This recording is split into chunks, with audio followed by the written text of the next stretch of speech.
Hi, it's Bill here. I'd like to talk about chess notation. Algebraic notation is one type. Understanding chess notation is needed for reading chess literature and playing in tournaments.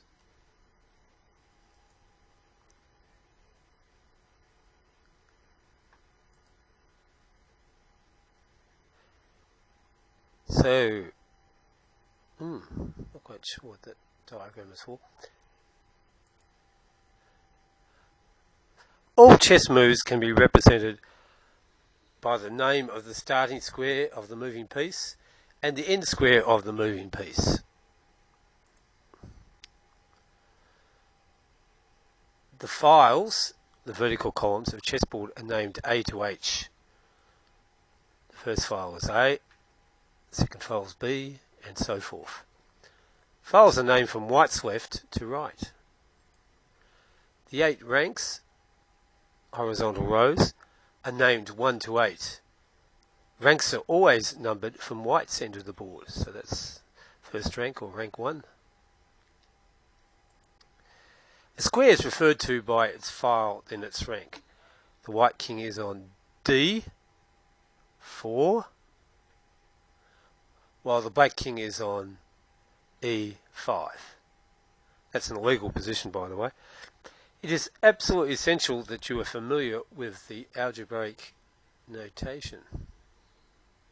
So it's always letter first, then number.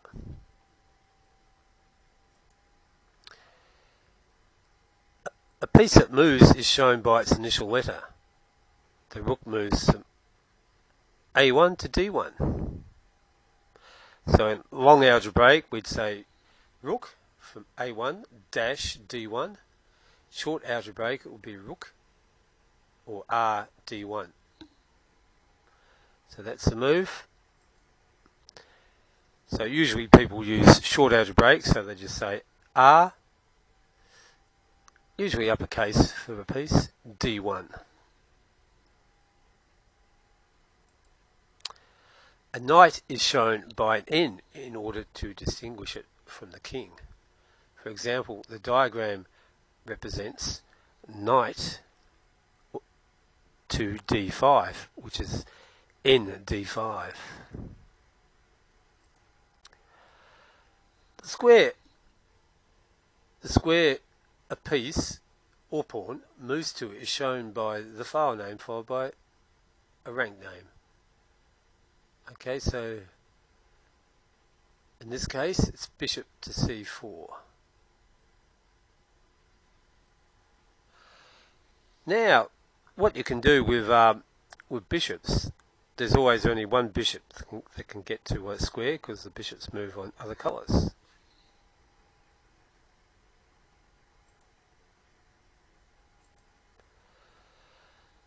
With pawn moves, there is only one pawn that can move to a square, if it's not a capture.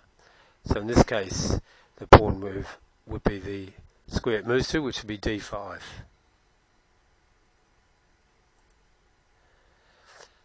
A pawn is not represented by any letter, because that's like the default. So we say N for knight, B for bishop, R for rook, Q for queen, K for king. If you don't say anything, it's just a pawn, you just give the square it moves to. Captures. A capture is represented by the letter X in place of the dash, which means moves to. Rook takes pawn is represented by R for rook, RX E5. So the rook captures on the E5 square. In long notation, you'd say E1 x E5. So the rook takes the pawn. Pawn captures. If a pawn makes a capture, the file the pawn starts on is given, because when a pawn makes a capture, it changes file. That resolves any ambiguity of two pawns if they can capture on the same square. So here the knight's attacked by 2 pawns. White takes with 1 pawn, so we say DX E5. So pawn captures, you always give the letter of the file the pawn starts on, an X for capture, then the square captures on. It doesn't matter what you capture, you just give the square the capture is on. Okay, this time the other pawn captures, so that would be fx e5. En passant capture. The en passant is recorded like a normal pawn capture. E takes d6, or so ex d6. So the file where the white pawn starts on, which is the E file, so that's the E. X for a capture, and d6 for the square the pawn moves to, rather than the square the black pawn was captured from. So that move is ex d6. Promotion. Promotion needs to include the type of piece promoted to.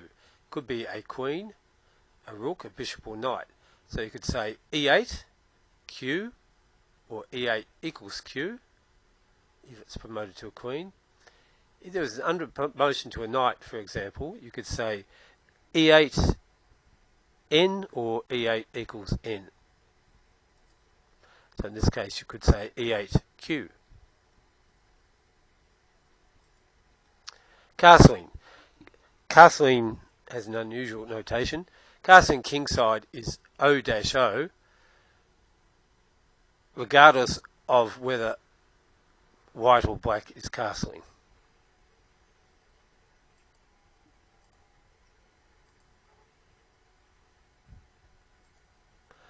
Castle's queenside is O-O, regardless of whether white or black is castling.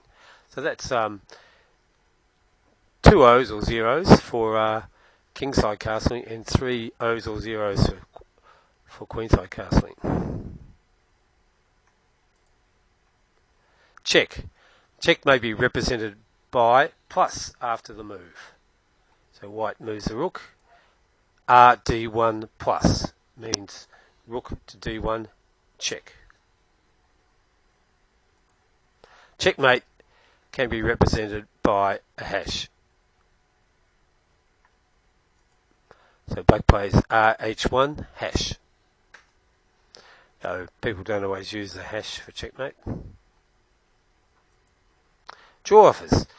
A draw offer can optionally be recorded on a score sheet by adding an equal sign at the end of a move.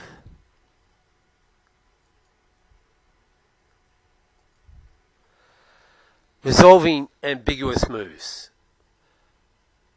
So in this position, both knights can move to the E4 square.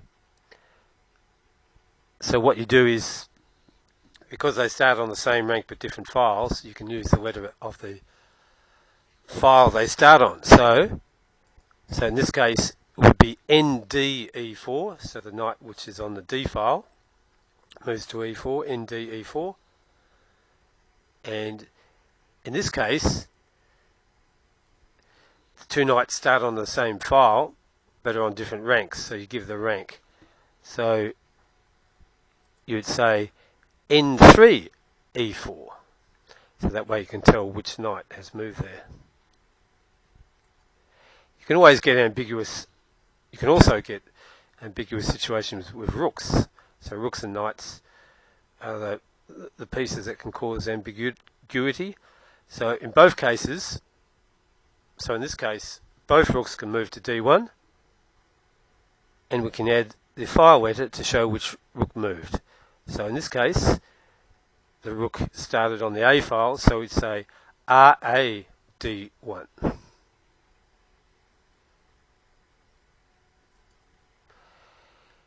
Both rooks are on the same file, but different ranks, so we're moving the rook on the first rank to the D4 square, so we could say R1 D4. Now, occasionally you might have two queens or more on the board. Two bishops can only get to the same square in a highly likely event that a pawn has been promoted to a bishop. If there are two queens, then you could give the file or the rank. So here, white moves the queen to c5, so you could give the rank or the file, so you could say qc to c5, qc c5.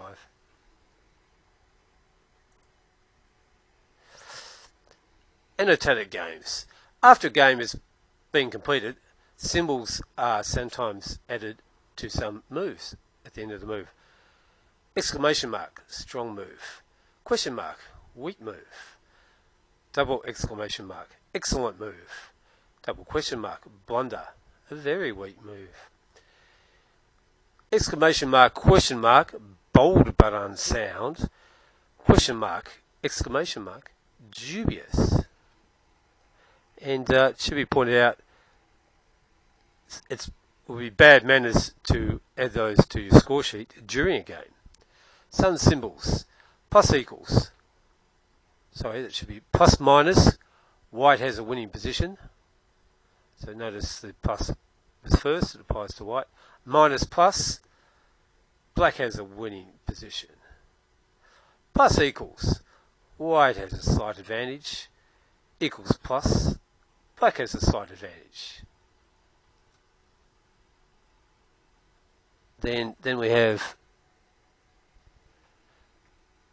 plus pipe, white has the upper hand. Pipe plus, black has the upper hand. So the upper hand somewhere between a slight advantage and a winning position. 1-0, white 1. 0-1, black 1, a half, drawn. So you might add that at the end of a game on a score sheet. Thank you for watching.